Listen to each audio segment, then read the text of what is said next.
Hi, and welcome. You're listening to the X22 Report. My name is Dave, and this episode 3849 BN. Today's date is February 26, 2026. The title of the episode is Deep State Precipice. Only at the moment of destruction will people find the will to change. Let me ask you a question. Do you struggle with tingling, numbness, or painful sensations in your hands or feet? There's new research showing that a tiny seed may hold the key to lasting relief. Backed by 33 years of clinical studies, doctors have found this seed helps restore health, nerve function, relieving pain, numbness, and tingling, while also supporting balanced blood sugar levels. For years, this natural breakthrough was buried by Big Pharma, hidden away to protect their profits, but now a maverick doctor has rediscovered his power, and he's making it available to the public. Imagine what it would feel like to finally walk without pain, sleep without burning or tingling in your feet, and get back the comfort you thought you'd lost. To see exactly how this works, just scan the QR code on your screen or go to myprimal.life/X22. Don't wait. Find out how this tiny seed could help switch off nerve pain starting today, or just click the link in the description.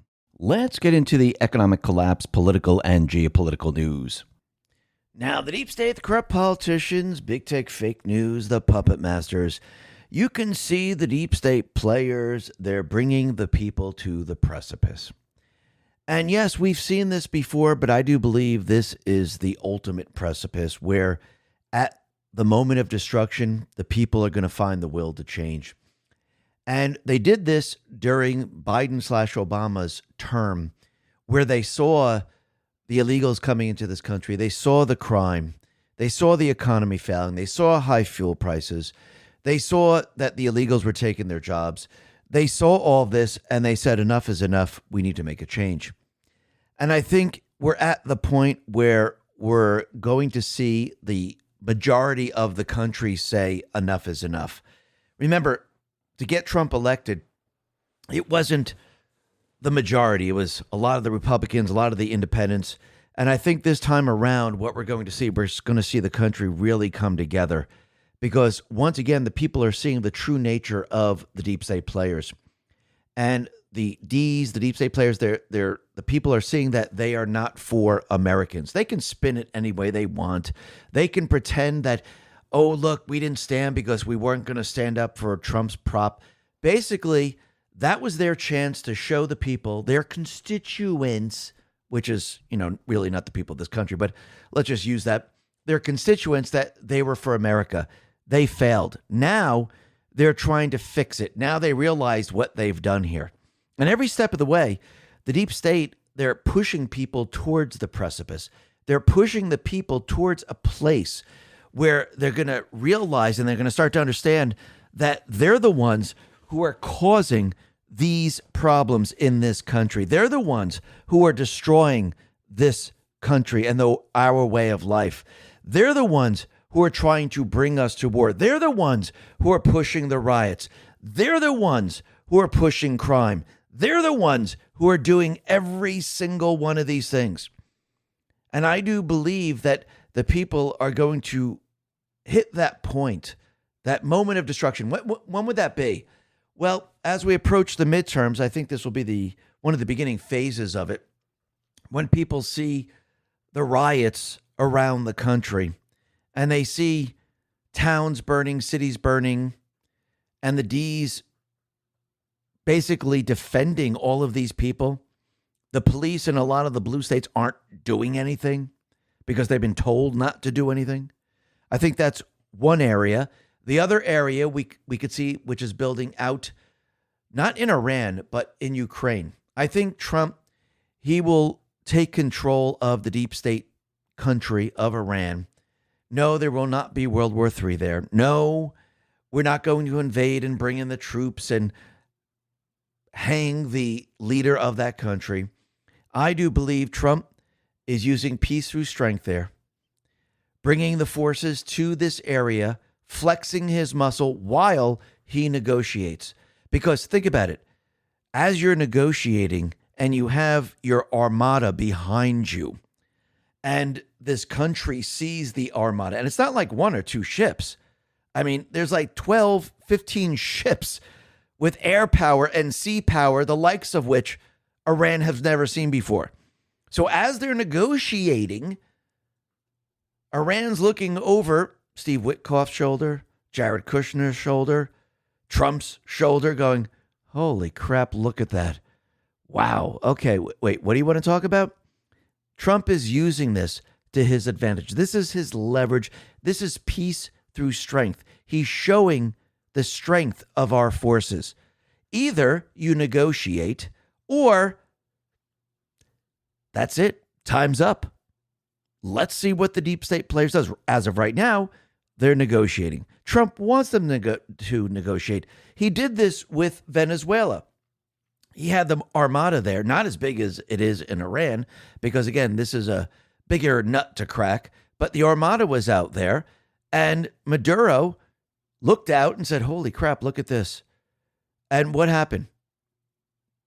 Trump's forces, the people's forces, came in, removed Maduro in a split second. They didn't even know what was happening. The same thing is going to happen in Iran.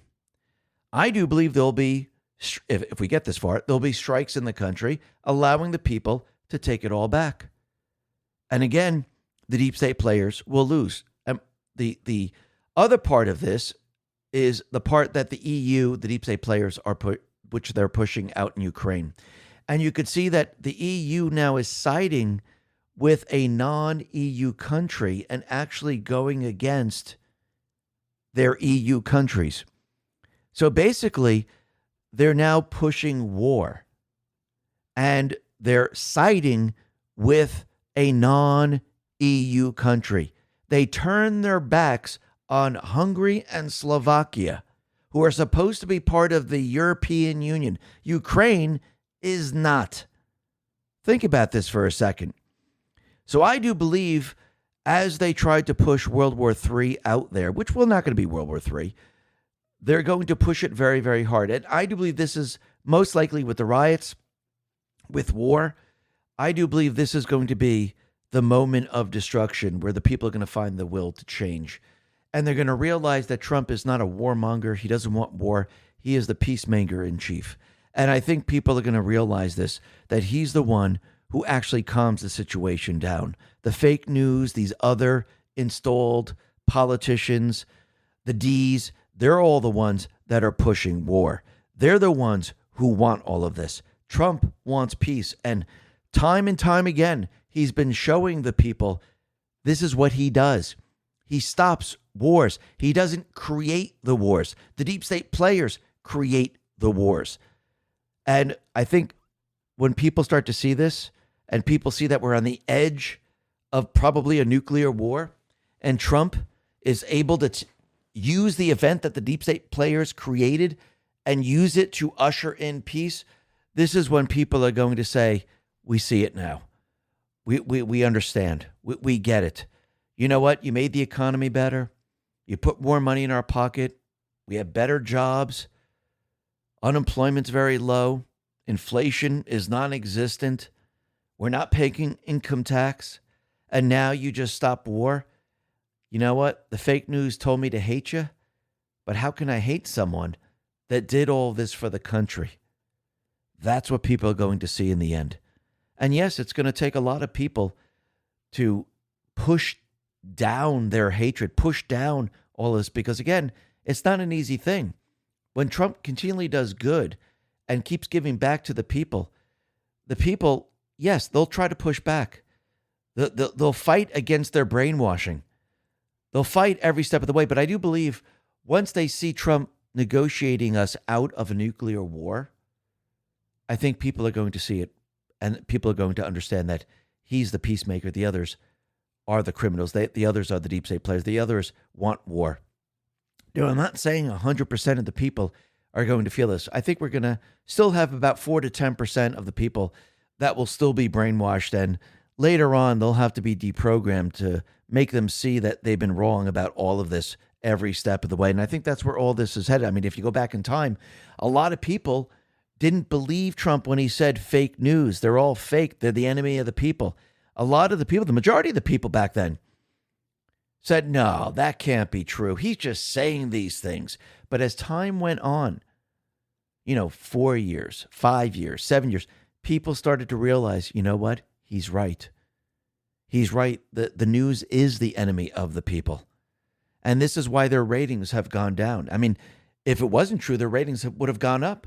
They would have skyrocketed. But they believe Trump now. They realize, yeah, they've been lying to us every step of the way. And now people get their news from other places. And that should tell you everything you need to know right now. So I do believe in the end, we're heading towards this period of time where we're going to hit the precipice. And the people are going to see that Trump is not the way the media portrays him, especially CNN, MSNBC, the D's and the rest. And yes, he's going to get a lot of these people on his side. And he's in the process of uniting the country. Many people don't see it right now, but you could see it. The everything is changing. The tide is changing. Everything is now shifting, especially after the State of the Union. Because once people saw that these people didn't stand for these victims, these people that are going through pain, lost their daughters, were shot up on a mission. The people, they started to see it, especially when the D's decided to go and, spend time with stuffed animals and people dressing up in costumes instead of sitting there and listening to the state of the country, instead of coming together and saying, we need to work on this together. I think people now are starting to see it, especially when the deep state players, the D's, didn't stand up for the American people. I think at that point in time, people went, whoa, that's interesting. What's going on here? Now, of course, you have the crazy left that are all for it. But again, you have to remember, the D's that are in office right now, they are the crazy left. So again, the rest of the country, the moderate Democrats, I don't know if they're going along with this anymore. I think the opposite is happening slowly but surely. And soon you're going to see more and more of these people. They're going to be on the side of common sense. And that's what Trump is using right now. He's using common sense in all of this. Just like it's common sense that we don't hand out licenses to people that can't read English, that can't read the signs. Can you imagine going to France or Spain and the only language you know is English? You get your license and you're driving down the road of France or Spain and you read the sign. You have no idea what they say. You don't know if you're going the right way. You don't know if you're on a one-way. You know nothing. And that's what's happening in this country. And you could see it's getting worse and worse. And it's very, very dangerous. Because if you look at Missouri, a Missouri driver encountered an illegal alien driving the wrong way for miles on Highway 61, narrowly avoiding head-on collisions. Secretary Sean Duffy says, we have learned that a truck driver with a Minnesota CDL who couldn't read basic road signs spent miles driving the wrong way in an 80-ton truck. Thanks to Missouri law enforcement, this dangerous trucker is now out of service.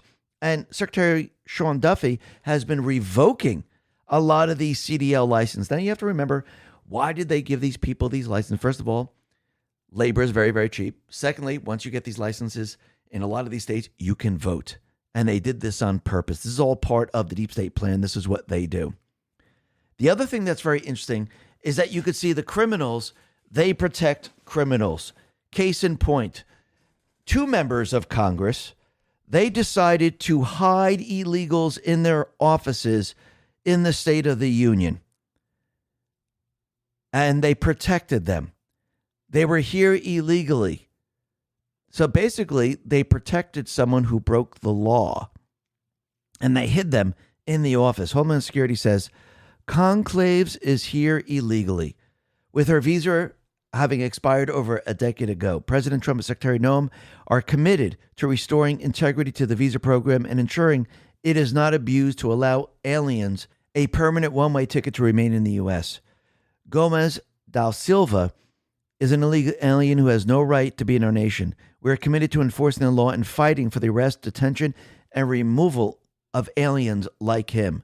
So basically, we had a Democrat member of Congress, far-left Representative Seth Moulton of Massachusetts, decided to invite a teenage illegal alien named Marcelo Gomes da Silva and basically hid da Silva in his office. So this way, she wouldn't be deported. And it didn't work out the way everyone thought it was going to work out. Now, the other thing that's very interesting is you can see that Trump, he's preparing for mass deportation. And you have to remember the one big beautiful bill allows Trump to do this. He has the funding, he has the resources to do all of this. And there's a couple of reasons why he's doing this. Joe Lange explains. Understand what's about to happen. The largest deportation of illegals in history is about to take place. We suffered an invasion that was paid for and coordinated by an enemy insurgency within our own government. It's a national security threat. That changes pretty much everything. That gives Trump extraordinary powers under the Constitution. ICE is busy purchasing large holding facilities around the country for a reason and hiring a record amount of agents. But there's something bigger about to happen. The Treasury is in charge of the banking system in this country. Bessent has the power to force banks to stop servicing accounts for illegals and helping to track them down by following the money. Treasury Secretary Scott Bessent is moving to remove illegal aliens from the U.S. financial system entirely. If you're not allowed to be in the country, you certainly should not be receiving taxpayer-funded benefits. DOJ is working with Bessent to follow the money and track down the illegals. They are cutting off their government benefits and preventing their cross-border payments. They will now use that same data to completely cut off illegals from our banking system. Trump is simply enforcing the laws. And guess what? By forcing the banks to comply and no longer service illegals in this country, it's going to then lead to the enforcement of this law. 8 U.S. Code 1324A makes it unlawful for any person or entity to knowingly hire, recruit, or refer for a fee an individual who is not authorized to work in the U.S. It is also illegal to continue employing someone after learning they are unauthorized to work. The smart ones are self-deporting. The rest are in for a very rude awakening. Trump is completely ending illegal immigration in this country and setting an example for the rest of the world to do the same. And you can see this is what he's doing time and time again. He's using everything that was put into place in the past and using it against the deep state players. Remember, most of these laws have never been used before because, again, they put it in place to make it seem great, like they're doing something, but nothing was ever done. Because, again, the deep state players never wanted to do anything. They just told you, look, we voted for this law. But if you don't enforce the law, it's kind of meaningless. So it looks like Trump has been going through all the deep state players' laws and looking what they've done here to make the people happy while you're happy. They're doing something completely different.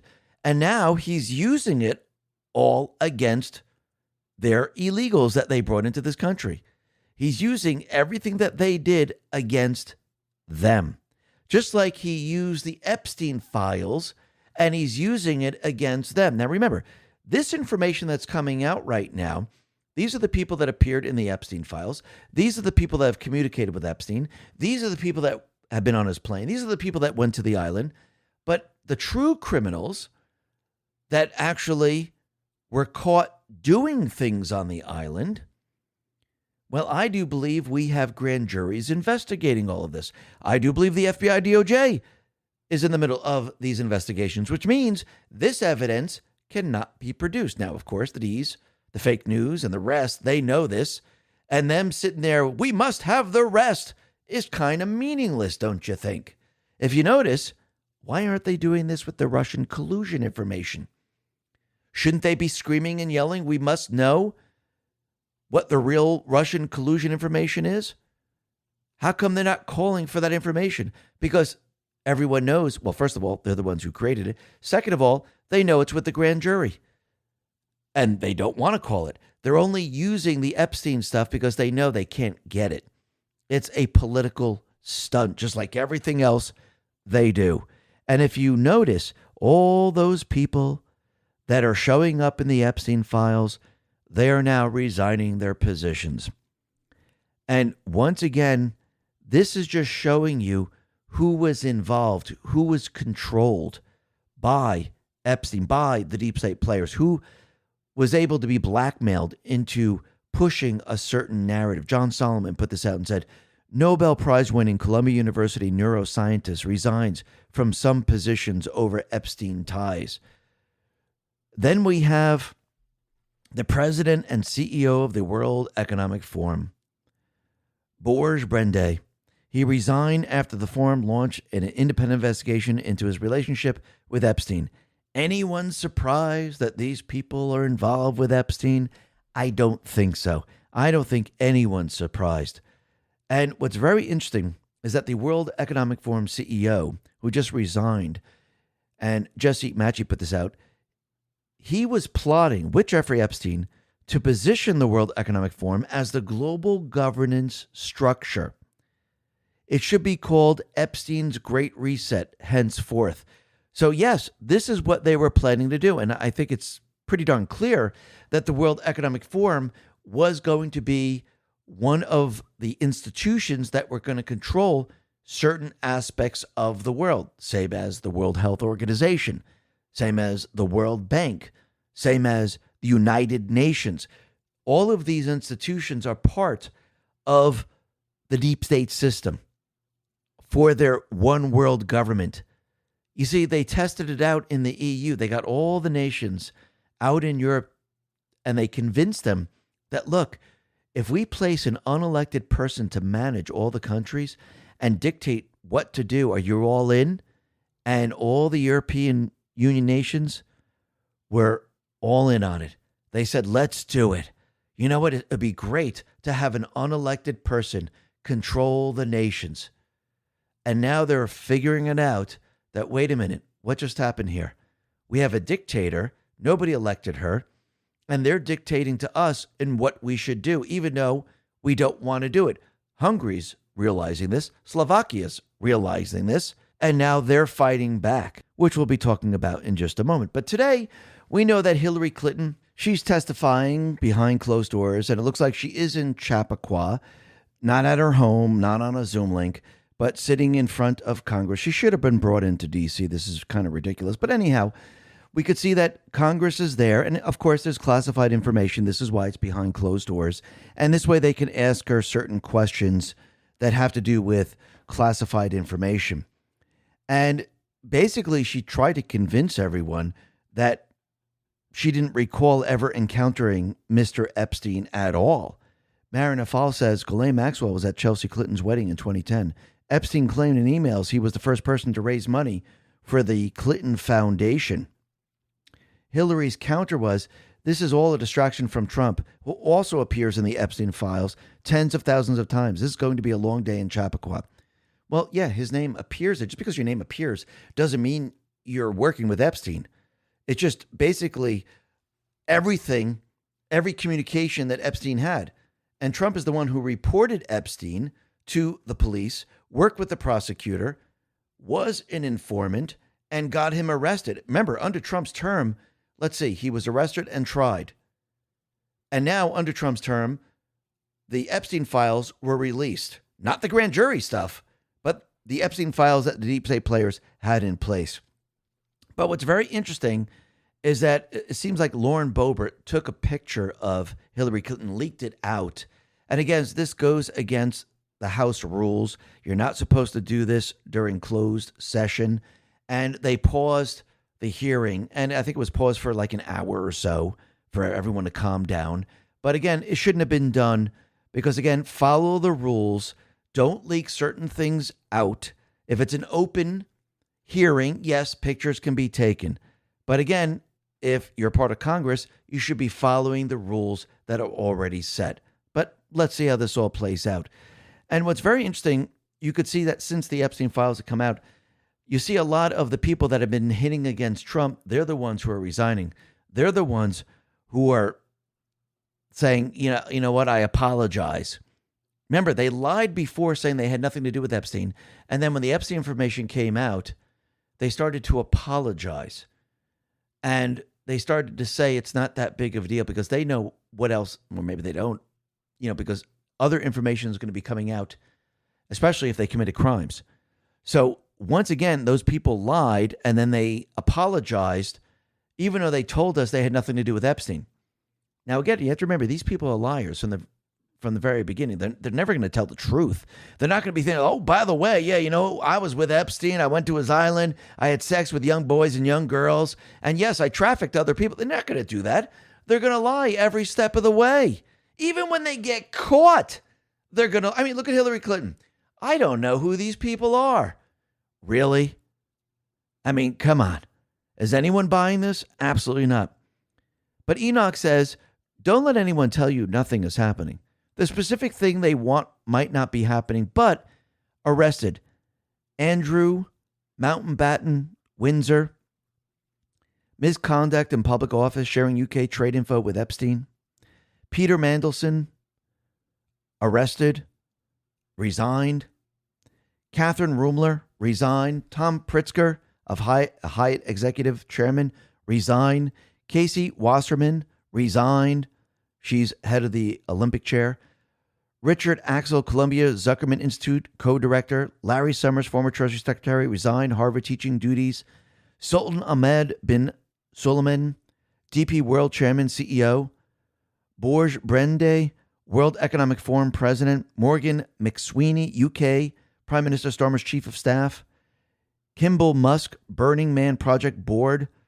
Nicole Junkerman, Royal Marsden Cancer Charity Trustee. Michael Dorsman, Emirates Airlines CFO. And there's many other people that decided to resign. So when you say nothing's happening, we were told to watch the resignations of politicians and CEO. Don't we see that happening? Don't we see all of a sudden this is happening quite a bit? Now, what do you think is going to happen when the indictments come out? What do you think is going to happen when people are called out saying, yeah, you know what?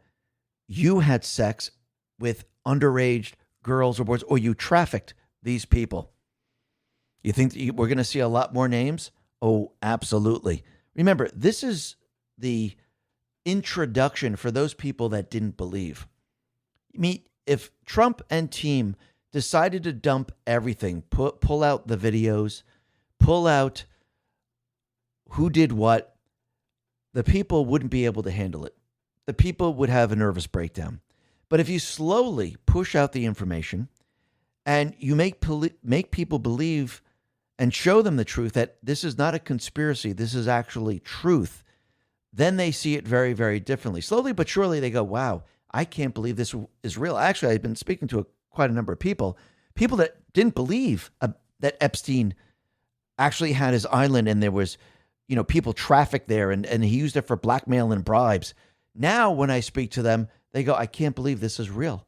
I mean, I really thought you were crazy. I thought you were a nutcase. And for those people that, go down the rabbit hole, those people that know all this and want all this to come out, it doesn't work that way. See, again, you're in the know. But you have to remember the rest of the country, they're not there yet. They're catching up. So you have to be patient. And sometimes you'll be able to explain certain things of what's going on. They might ask you, you might have a relative, you might have a friend, you might have a cousin, whoever it is. They might say to you, listen, I thought you were crazy. And now I realize that this is real. Can you tell me a little bit more? Now, you can take it to a certain place. If you go a little bit too far, they might shut down once again. So be careful when you're explaining to them. But again, we were put in this position to do what?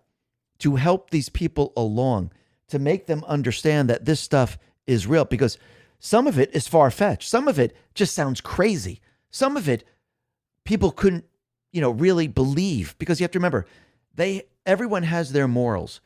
Our morals are very, very different than criminal morals, especially those who would do children harm. So what you think is happening and what they're actually doing are two different things. And I think people are coming to terms with this right now, and everything's starting to change. Now, the other thing that's very interesting is that all of a sudden, Johnny Maga's account, it looks like he was doxxed and information was brought out into the open. And it turns out that he is a White House staffer named Garrett Wade. I mean, it's already out there.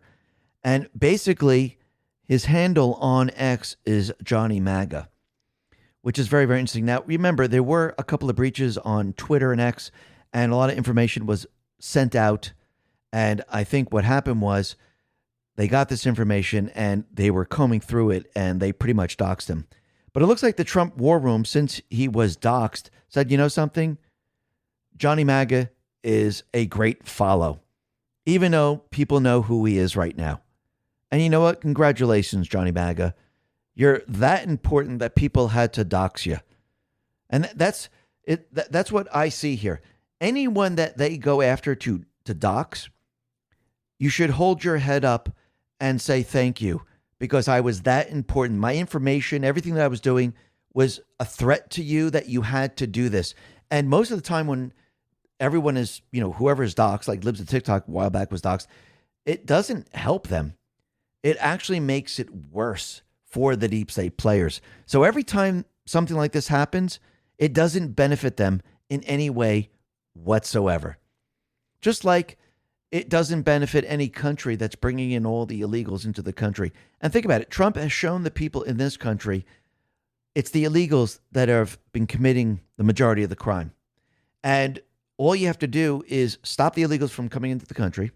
All you have to do is use the laws that are on the books, arrest people, deport the illegals, and crime starts to go away. Now, of course, the D's, the fake news, and everyone else tries to convince you that this won't work. We don't know what to do. We just need more money. We'll stop the crime, but we need more money. Next year, we'll stop the crime, but we need more money. No, the answer is very, very simple. I mean, all you got to do is look at Europe. If you go back to 2000, and Radio Europe put this out, and you look at rape crime reports, England and Wales had 8,593, Germany 8,133, France 7,500, Poland 2,399. Now, since they've been letting the illegals into their country, they opened the floodgates, let them all in, all the criminals, everyone come on in, terrorists, rapists, drug traffickers, human traffickers, you name it, come on in. What happened? Well, in 2023, the rape crime report came out. Now, remember, in 2000, England and Wales was at 8,500, close to 8,600. In 2023, England and Wales shot up to 68,000 rapes. Germany, back in 2000, was 8,133. Germany now, at 2023, is at 39,029. France was at 7,500 back in 2000. 2023, France is at 42,400. Poland in 2000 was at 2,399. Poland said, you know something? We're not allowing illegals into our country. We're closing our borders. We're enforcing our laws. We're arresting people that commit crime. So back in 2000, Poland had 2,399 rape crime reports. In 2023, it dropped down to 1,127. Ask a simple question. Why? And I think Trump has given everyone that answer. You stop these people from coming in. You arrest these people. You deport these people. You enforce the laws. Crime magically disappears. So let's see. If that is true, then the D's, all the installed politicians, they've created this problem. And they wanted money to fix the problem that they were never going to fix. So basically, this is what they've been doing for a very long time. They're the ones who create all these problems. I mean, if you look at the Federal Reserve, we borrow currency, their currency, it says Federal Reserve note right on top, their currency. And for you to use it, there's interest attached and you have to pay it back. Now, the rules of money are being rewritten right in front of our eyes. The institutions that control the financial system aren't waiting, warning, or wishing. They are acting, buying gold and silver at an unprecedented pace. They're preparing for something. The question is, are you? For nearly a decade, Noble Gold Investments has helped thousands of people protect their wealth with physical gold and silver. As the world shifts to hard assets, the window to act is closing. Let Noble Gold show you how simple it is to protect yourself and your family. While everyone else is reacting to the news, Noble Gold clients are positioning. The understanding that when the rules change, you need assets that don't depend on the system. Visit X22Gold.com and download your free wealth protection kit. That is X22Gold.com. The rules are changing. Make sure you are ready. Or just click the link in the description. And remember, past performance may not be indicative of future results. Investing in precious metals involves risk. Consult your financial advisor before making investment decisions. So, if you have an open-ended credit card, who's causing the problems in this country? Who's funding the criminal syndicate? I think we're starting to see the answer to all of this. It's becoming clearer and clearer. And the people around the world now, they're starting to push back. And I do believe the protests are going to get bigger and bigger and bigger. And remember, these aren't the protests where they paid Antifa and they have the criminals on the streets. These are the everyday people. This is the grassroots protests against the installed politicians. Visit Crowd24 put this out and said, thousands of farmers took to the streets of Madrid to protest the EU Mercosur agreement, rising production costs, and what they call climate fraud linked to the 2030 agenda. Nobody is buying it. And all people now see is that this is a threat to the way I live. Because again, that's what it really is. The whole climate thing is one gigantic taxing system. That is it, period. They're never going to solve any type of climate problem because there isn't one. Just like they told you, listen, all you got to do is give us money and we'll solve the crime problem that we created. They're never going to do it because, again, they want the crime so they can ask for more money. The same thing with the climate thing. You're going to pay taxes and they're going to say, we didn't solve the problem. There's still a climate problem. You know what? We're going to have to tax you more. What do you think is going to happen? This is the way they do it. It's a gigantic scam. And I think the people of the world, this country, they're all figuring it out now. They're realizing everything that these people have done, it's one gigantic scam on the people. And the biggest scam is the Federal Reserve. Now, out in Cuba, something very, very interesting happened. And according to the press release from the Cuban embassy in the U.S., 8 individuals allegedly involved in the shooting from earlier today have been identified. So they're saying a boat sailed very, very close to Cuba, and they started to open fire, and the Cuban military, they fired back. And they identified 8 people.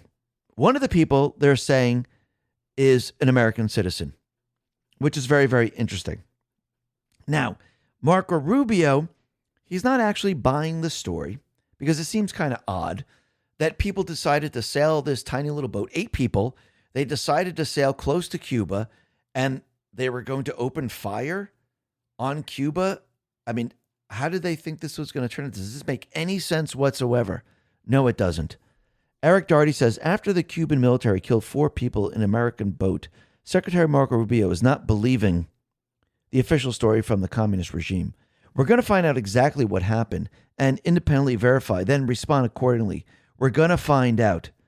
So it's very odd that something like this is happening. Now, the boat was registered in Florida. So was the deep state involved in this? Were they planning to do something? Maybe, maybe not. But let's see what they find out. This is going to be very, very interesting as we move forward. And like I said, it looks like one of the individuals has been identified as an American, and the brother of Michael Ortega Casanova said that he was mourning his brother's death, but lamented that he fell into what he called an obsessive and diabolical quest for Cuba's freedom. So that's interesting. So let's see how this all plays out, and let's see what happens. Now, the other thing that's really interesting is that the Department of Justice announced that a former U.S. Air Force pilot was arrested for training Chinese military pilots. Gerald Eddie Brown Jr., 65, was arrested in Jeffersonville, Indiana. The 24-year Air Force veteran was charged by criminal complaint for providing and conspiring to provide defense services to Chinese military pilots without authorization in violation of the Arms Export Control Act, AECA. So Brown allegedly traveled to China with the stated intent of training the Chinese military pilots in combat aircraft operations. Upon his arrival in China, he sat for 3 hours of questioning about the U.S. Air Force on his first day in the PRC. He further prepared and presented a brief about himself for the PLAAF. And basically, you could see that now he is caught, and this individual is facing charges probably of treason. Now, let's see. Hillary Clinton set up a server in her home and allowed countries to access this server, receive military secrets, and now we have a pilot that was going to train the Chinese pilots. And once again, how do they build their jets? How do they build their weapons? And when you start to look at all this, you could see all the connections here. Because again, they had to build certain jets. They had to build the technology, and a lot of the jets look like the U.S. jets. So does this all lead back to Hillary Clinton? Because again, we don't know who accessed the server. Or, well, if we get the server, I think certain individuals within government have the actual information that was on her server. And I think they know who accessed the server. Most likely, this is going to be used later on to convict Hillary Clinton, because there's tons of indictments against her in the grand jury, just like Obama, just like everybody else.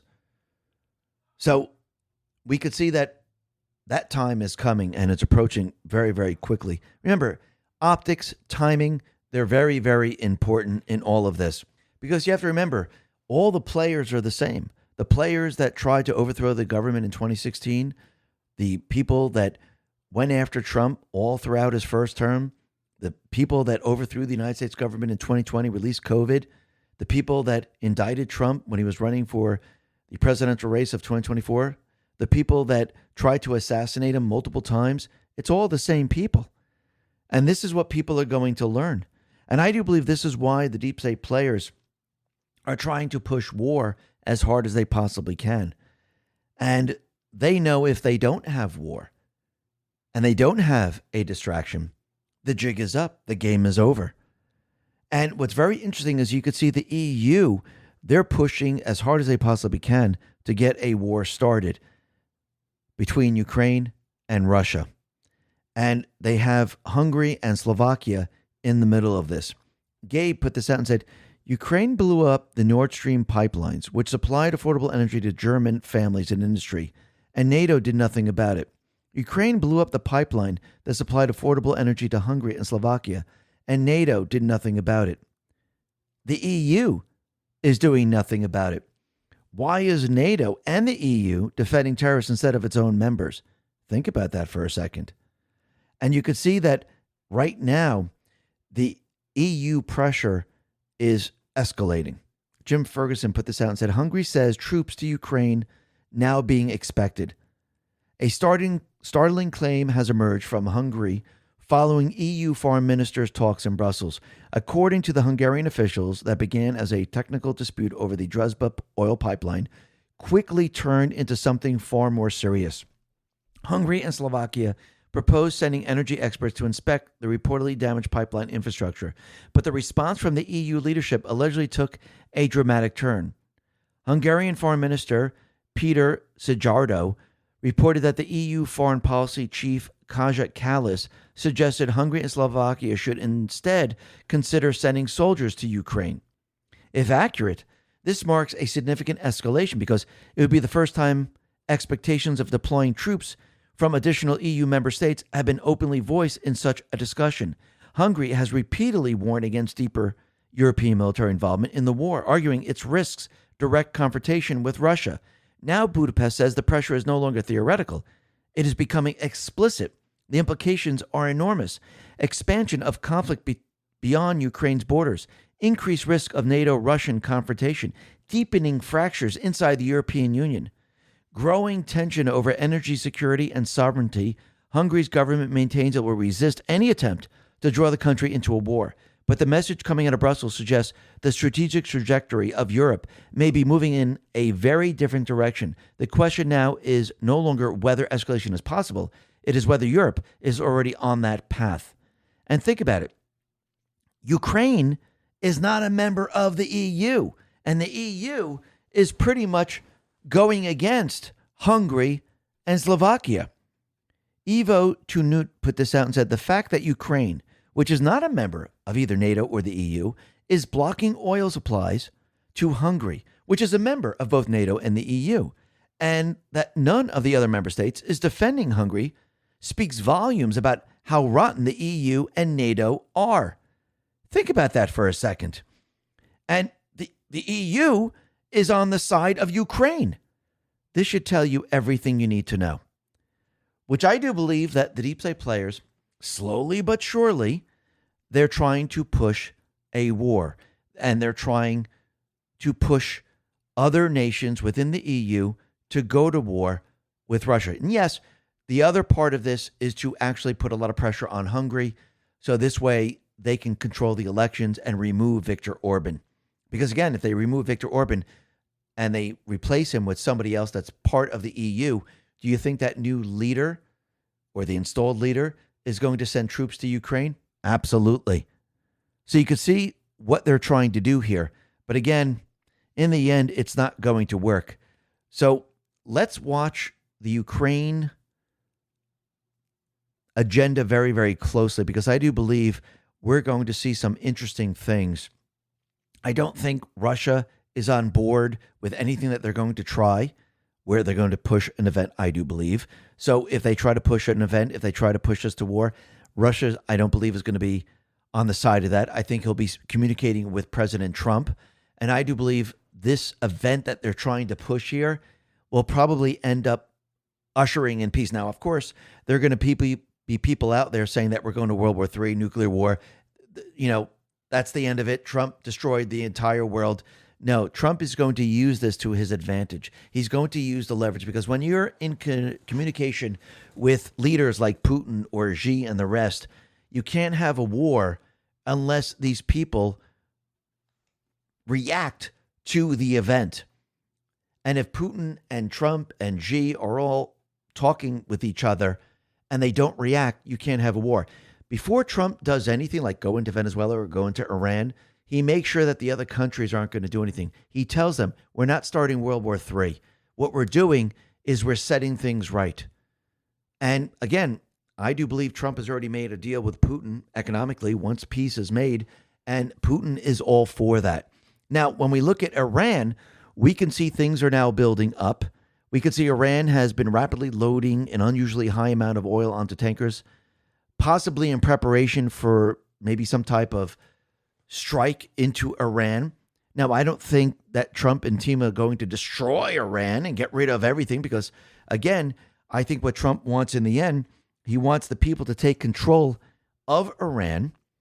He wants the people then to make an agreement where they will not produce any type of nuclear weapon. They will abide by the terms of the peace negotiations. And basically, Trump will make an economic deal with Iran, and we will get Iran's oil and other materials or anything else that they have there. So Trump is not going to destroy Iran. He's just going to make it possible for the new leadership. That's if he can't negotiate terms with the existing leadership right now. Now, I do believe he knows that the deep state players, they love to play games. They love to delay. And I do believe, just like with Venezuela, they'll delay in Iran. Just like Ukraine, they're delaying. If you notice, they always say they're close, but all of a sudden something comes up and all of a sudden the talks just stop and they fall apart. And then they start up again. And I do believe that Zelensky, the EU, the deep state players, use this type of tactic. And I think Iran is most likely doing the same exact thing.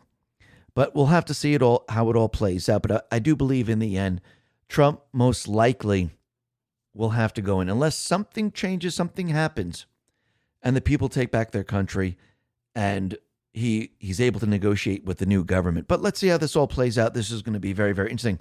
But you can see which side the D's are on.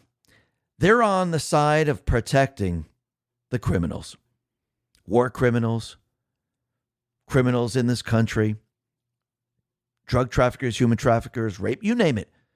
They're always on that side. They tried to stop Trump in Venezuela. Now they're trying to stop Trump in Iran. House Democrats are going to force war powers vote on Iran next week, requiring Trump to terminate military force against Iran unless explicitly authorized by a declaration of war from Congress. The problem with all of this is that, once again, they don't have the majority. Once again, they will not be able to kick this off. They will not be able to stop it. And Trump has the ability not to wage war, but to protect the United States at all costs. So it doesn't mean Trump is going to war. It means he's making sure that nothing happens to the United States, just like when he went in and arrested Maduro, just like he destroyed the nuclear power plant in Iran. Did we invade Iran? No, we did not. Did we invade Venezuela? No, we did not. So are we going to invade? Are we going to go to war? No. But again, the D's, they don't have any power. So this is not going to work. But the point of this is that you could see which side they're on right now, because they don't want their deep state system exposed in Iran. It's the same thing with Ukraine. This is why they protect Ukraine with everything that they have, because that's their money laundering, that's their biolabs, that's everything. And if they lose that, they lose everything. They know this. And you can see that the Trump administration, they're letting the people now and building the narrative that Iran is trying to rebuild the nuclear weapons. J.D. Vance came out and said that. Then you had Marco Rubio. He said, everyone should know that Iran poses a very grave threat to the United States that has for a very long time. So they're letting the people know that Iran is very, very dangerous. Now, why are they doing this? Because they're building the narrative up, preparing the people that there could be strikes happening very, very soon. And like we said yesterday, April 1st was the referendum back in 1979 where the Islamic regime was actually born. And what's very interesting, I think Trump will probably have talks, maybe the month of March, maybe he'll attack sooner, but I wonder if he's going to attack very, very close on the anniversary of the creation of the Islamic regime. And now, after all these years, he's about to reverse it all on the anniversary of the Islamic regime, of the anniversary of the Ayatollah winning, getting the referendum that he wanted. So let's see how this all plays out. This is going to be very, very interesting moving forward. But you could see the negotiations are moving forward, and the U.S. now is demanding Iran destroy its 3 main nuclear sites and permanently deliver its remaining enriched uranium to the U.S. during nuclear talks in Geneva. So the U.S. is telling Iran exactly what they want. Mary Nafal put this out and said, destroy all 3 nuclear sites, transfer all enriched uranium to the U.S., no sunset clauses, meaning restrictions would be permanent, 0 enrichment, though the Tehran reactor could remain, and limited upfront sanction relief, with more only if Iran complies. So basically, the U.S. is saying these are our terms. Now, of course, Iran's going to come back and say, yeah, we don't agree with this. Let's negotiate. Let's talk about this. Or they might say talks are off. Let's see how this all plays out. But think about it. As Trump's team negotiates with Iran, when the Iranian negotiators or the Iranian leaders look over their shoulders, what do they see? Well, Eric Doherty says President Trump now has the largest deployment of U.S. air and naval assets in the Middle East in 23 years.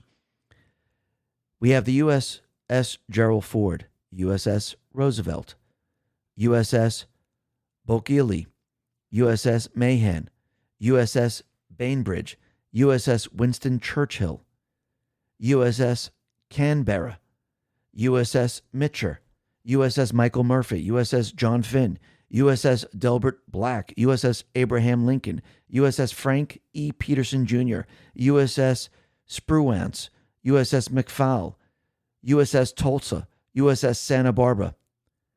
All of these ships are now at the doorstep of Iran. So when they're negotiating, this is what the Iranian negotiators look at. This is what they see. When the Iran leaders look, this is what they see.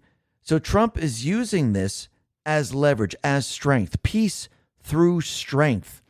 And they're looking at this going, holy crap. I mean, they will decimate our country because Iran knows they don't have the weapons to hit back. They know that their weapons will be shot out of the air. They know that the U.S. is far superior. They know this. And this is why Trump has been brought in all the ships. Now, if he has to use it, he will use it and allow the people to take control of the country. And the people, they're waiting. They're looking up in the sky. They're waiting for that moment. Now, either the deep state players fold or Trump gives the people the chance to take control of their country. Something big is about to happen. And we can see the deep state players, they're panicking over all this, just like they panicked over Venezuela. And now they lost Venezuela. Cuba's coming. Iran is next. Ukraine, I do believe, is probably going to be the last, because they will fight with everything that they have to protect Ukraine. They will even try to start World War III. So this is going to be very, very interesting. Now, the other thing that we could see is that and we mentioned this yesterday, the FBI raided a Los Angeles school district, and there's allegations of fraud, and there's a separate lawsuit for discrimination against whites. Just like in the Minnesota fraud case, where there are clearly billions of dollars in fraud, but Democrats are claiming political or racist motivation for the investigation. Well, it looks like the same thing's happening out in Los Angeles school district and its superintendent's home. Alberto Cavallo has been an outspoken critic of Trump's immigration enforcement policies. He appeared alongside Newsom at a 2025 bill signing aimed at shielding schools from ICE agents and publicly condemning enforcement actions against targeted students. His conflict with the federal government over immigration law enforcement has been public and escalating. And basically, you could see that the federal authorities, they carried out a raid as part of a criminal investigation connected to All Here, a failed AI startup that developed the district's chatbot Ed. Although officials did not publicly detail the full scope of the probe, it looks like he's involved in this. And there's probably a lot of fraud, a lot of money being taken in. Let's see how this all plays out. This is going to be very, very interesting as it all plays out. And I do believe that this is probably just the beginning of everyone seeing the fraud in California. I do believe this is going to basically get worse and worse for them as time goes on. Now, the other thing, since we're mentioning California, it looks like this individual, a registered child sex offender, Rene Campos, says he's going to be running for Fresno City Council to reform public safety, letting everyone know that he's learned his lesson. He knows the law inside and out. He's rehabilitated, and he's ready to make changes. Now, think about all the people that are probably in government right now that are already sex offenders, but they just haven't been caught. And what am I talking about? Oh, blackmail. So again, are we really putting someone into this position? Are the people of California or Fresno City, are they really going to do this? Well, let's see how it plays out. This is going to be very, very interesting. But again, there's no law or anything that says he can't run. But I wouldn't be surprised if a criminal gets into this position, because we see a lot of other criminals already in this position. Just like when we look at Ilhan Omar, she brought in that woman. Remember that woman that the ICE agents dragged out of her car because they told her to drive off, and the video showed there was no one blocking her, no one was in her way, but she decided not to drive off. And then she told everyone that she has a mental illness. She's autistic or something like that. Well, Elon brought her to the State of the Union, and it looks like she was also removed from there. The U.S. Capitol Police arrested Ilhan Omar's State of the Union guest after she refused to stop standing and blocking others in the gallery during Trump's speech. She did the same thing when she was on the road. It seems like this is all she does. So once again, you can see that these people, they're criminals. They bring criminals with them. Criminals work with criminals. It's proven right every single time. Now, of course, you could see the deep state players during the State of the Union when Trump asked them that magical question. Listen, if you stand with America and you put American people first, stand up. If you put Americans over the illegals, stand up. And you know the D's didn't do this. Now, you can see Schumer's out there letting everyone know that he didn't stand because he didn't want to be part of Trump's prop at the State of the Union. Then you had other lawmakers say that Trump's request to stand for American citizens is racist. Okay, these people are nutso. And basically anything that happens, they call racist. Oh, wait, the sun rises in the east? Well, that's racist. That's just a racist thing that happened. That's all they use. That's all they know how to say. So what's so racist about it? You took an oath to the Constitution when you were sworn in to uphold the Constitution and the laws, and you are a representative for the American people. Not an illegal, not somebody that broke federal law. Remember, these are not citizens. They're not American citizens. So once again, they have violated their oath, period, the end, that's it. They should be removed from their position. And think about it. All those individuals, they ditched the State of the Union to go someplace else. Trump put this out and said, Dems ditched American heroes for adults in frog suits. And tiresome De Niro, all we can do is pity them. Absolutely. They ditched the heroes. They ditched America for a show.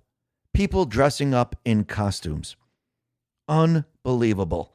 But you could see that Vance and Dr. Oz, they're now withholding Medicaid funding to Minnesota amid fraud investigation. And I think once the fraud is brought out in all these different places, all funding should be shut down. And everything should be tracked. And if those people that truly need Medicare, those people that need Medicaid, those people that need anything, they're going to have to show that they're a citizen. They're going to have to show that they actually are. They need this. It should not be transferred to the politicians. The local governments should not receive it anymore. So I think things have to change. And I think we're going to see a change. And you're going to see the deep state players. They're going to scream. They're going to yell. They're going to be very, very upset. But again, this is all part of the money laundering system. Where do they get their money? They get their money from the Federal Reserve. So once again, you're going to see everything start to change. You're going to see everything exposed, and it's going to get worse and worse for all these different states. And as Trump's team basically shuts down their funding, you're going to see each one of these cities, each one of these states, they're going to have a very, very, very difficult time. And what it means is that all the illegals, they're not going to get money for benefit. They're not going to get money for resources. They're not going to get any of these things. And the illegals most likely will start turning against these people because, again, they're not getting their funding. And the criminals that are in these areas, they're going to start to act out. So let's see how this all plays out. And when people start to see the crime, I wonder if they're going to ask Trump to bring in the National Guard. I mean, the installed leaders might not, but the people of those states might say enough is enough. Look what's happening here. Let's see how this all plays out. This is going to be very, very interesting. Now, the other thing that's really interesting is that the FBI obtained Cassius Patel's phone records while he was a private citizen in 2022. They also were able to get Susie Wiles' phone records while she was a citizen. Now, remember, this is FBI 1.0. It's not FBI 2.0. So this is what the FBI did when they were protecting the criminal syndicate. They would spy on those people that might be a threat to their system. And this is why Cash, this is why Pam Bondi, this is why Noam and Tulsi Gabbard and Ratcliffe and the rest, this is why they've been cleaning house every step of the way. And what just happened is that FBI Director Kash Patel, and Eric already put this out, fired 10 deep state agents involved in seizing the phone records of Cash himself and Chief of Staff Susie Wiles when Trump began his second term. So Cash is removing FBI agents 1.0. To say that the FBI is completely and utterly corrupt is kind of ridiculous. There are certain individuals within the FBI, certain individuals within DOJ, and certain individuals in DHS and the CIA that are corrupt. They were running the entire agency. You didn't have to control or actually corrupt the entire agencies. All you had to do was take control of the top level, sprinkle a couple of people here and there to manage some of the departments within there, but you didn't have to corrupt, you didn't have to, install everyone that was corrupt. And they're the ones who dictated what to do.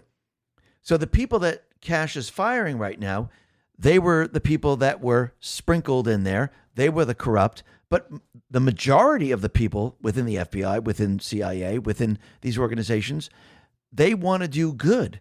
They want to help America. But you have to remember, if you have the leadership telling them to do one thing, they're going to follow orders. And everything is compartmentalized. So a lot of these people had no idea what they were doing whatsoever. They were told that these people are spies. These people, are breaking the law. So here we have a warrant. They could have shown them a fake warrant to do all of these things. So once again, you could see how this is all playing out right now. Now, just yesterday, we mentioned how Anna Paulina Luna went ahead and said there's a lot of people in Congress that basically go after women and, they're sexually harassing people. And I think this is very, very widespread. And I think it's much more widespread than anyone could ever imagine. And this is why Epstein was able to do what he did. And it looks like Nancy Mace right now is now moving to force the House vote to release shocking sexual misconduct and harassment report involving members of Congress and their staff. So they're trying to bring this out into the open. Do they have the ability to do this? Maybe, maybe not. But once again, you can see that this has to be brought out into the open because this has been hidden for a very long time. And I think now the people are going to see that Congress is not what they think it is. And I think as evidence continually pours out from Epstein, from this information, I think people are going to see that, yeah, this thing is one corrupt system. And when you look at the Senate, you could see it's completely corrupt because think about it. Senator John Thune says there's no time to debate and vote on the SAVE Act, but they did have time to have a dog parade inside the chamber, bringing their pets in for photos and celebration instead of moving forward on the election bill. Elon Musk says best in show. So basically, what are they doing? Just like the deep state players do. Rhinos are part of it. Remember, Republican in name only. They like to delay, and that's exactly what they're doing. Eric Doherty put this out and said, at least 4 Republican senators are no or leaning no on a talking filibuster to pass the SAVE Act with 50 plus 1 votes. Senator Tom Tillis is currently no unless he sees a clear plan to pass the bill without nuking the filibuster.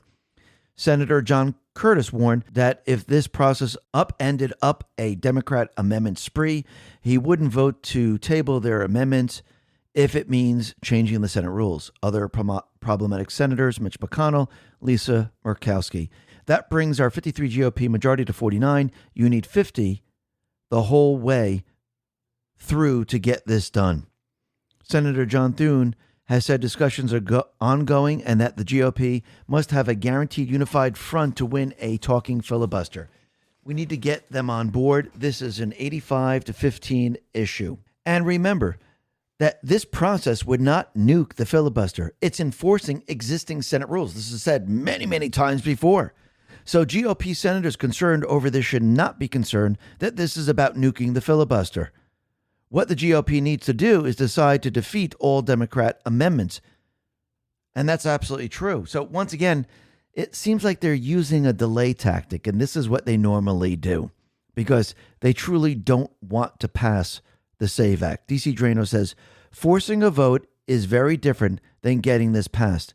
Thune thinks we're dumb. He knows Democrats will vote against removing the filibuster and will let voter ID fail. We want guarantees. Republicans control the Senate, and 50 have confirmed a yes vote, plus VPJD. Do it. And he's absolutely right. But you could see what they're doing right now. It's all a game to them because, again, they're not representing the people. They're representing their masters. And I think it's becoming clearer and clearer every single day. And I think this is why in Trump's back pocket, what does he have? He has the ability to say the elections are a national security threat because they are rigged by the deep state players. They did it before, and they will do it again. Open source intel put this out and said, Trump has previewed a 17-page draft order asserting China meddled in the 2020 election, potentially triggering a national emergency and broad presidential authority over voting. Now, this is coming out of the Washington Post. Now, is this true or not true? I do believe in the end, yes. Once the evidence comes out and the people understand that the elections were rigged in 2020, and I think this is what the Washington Post is now leading up to, because they know what's coming, that once the people understand that the elections were rigged in 2020 and the president of the United States was overthrown and the U.S. government was overthrown, yes, at that point in time, Trump can use his presidential authority to basically say this is a national security threat and everyone must show their voter ID. Now, of course, he would rather go down the path of using the SAVE Act instead of doing this. But Awaken Outlaw put this out and said, if this proves accurate and this 17-page document exists, it's a game changer. Trump could quickly invoke his executive order 13848 that he first signed back in 2018. You know, the same one that Biden oddly renewed every year to keep in place. Yeah, that one. It's almost like it was created and kept in place for specifically this moment in time. 7.5 years later, Executive Order 13848 imposing certain sanctions in the event of foreign interference in a United States election. And yes, every year that Biden was in office, he renewed this executive order. Ask yourself a simple question: why? And now Trump will have the ability to use this. Absolutely. And the other thing that's very interesting is that Dan Scavino, he put out a video of the U.S. hockey team winning the Olympics. And while he plays the video, he plays the Star Spangled Banner. And this reminded Pathfinder of Post 3806. This is January 30th, 2020. It says, attempts to send new articles to Senate to delay. State of the Union, boomerang. And the rocket's red glare, the bombs bursting in air, gave proof through the night that our flag was still there. So basically, the State of the Union was a boomerang on the D's, and it made the Super Bowl look like a puppy show. Very, very interesting. But the other thing, which is good news, is that Trump won the lawsuit against the beautiful ballroom in D.C. Remember, this is costing the taxpayers absolutely nothing. He says, great news for America and our wonderful White House. The judge on the case of what will be the most beautiful ballroom anywhere in the world has thrown out and completely erased the effort to stop its construction. As everyone knows, not $1 of taxpayer money is being spent, but rather all money necessary to build this magnificent building is being put up by Patriot donors and contributors. The ballroom construction, which is anticipated to also handle future inaugurations and large state visits, is ahead of schedule and under budget. It will stand long into the future as a symbol to the greatness of America. President Donald J. Trump. And think about it.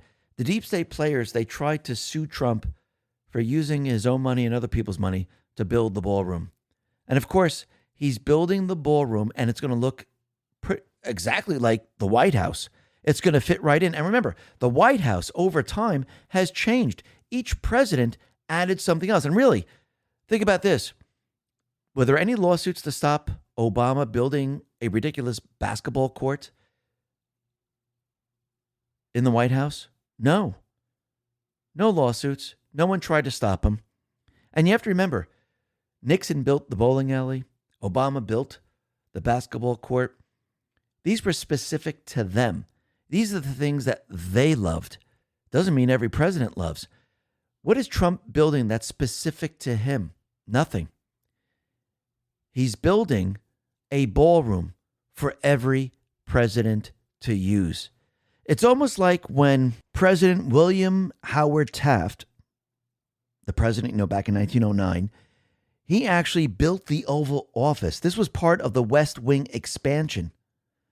So did he build that specifically for him, or did he build that specifically for every single president that was going to come into office? For every president to use. That is what Trump is doing. It's not for him. It's for every president after him. It's a very, very big difference. And again, when you look at the White House, you could see that each part of the White House was added later on to get that White House the way we see it today. And now when people look back 40 years from now, people are going to say, wow, look what President Trump did. He added the ballroom. It looks amazing on the White House. Every president can use it, and everyone will be happy, just like everyone was happy when the West Wing was built with the Oval Office. So he's just adding on. And this should have been done a long time ago. And you can see that Trump, he does everything for this country, everything for the people of this country. And I think it was proven at the State of the Union and everything that he's doing, especially when he goes after the Federal Reserve and removes our enslavement to them, and he removes the income tax. Remember, this is not about just a 4-year election. This is about taking back our country from a tyrannical government, from an enemy that infiltrated our country from within. And that's exactly what Trump and the Patriots are doing. And the people are helping him. Why? Because the Patriots are in control. Listen, everyone. Thanks a lot for listening. Be well, be safe, and especially be prepared. Thanks a lot.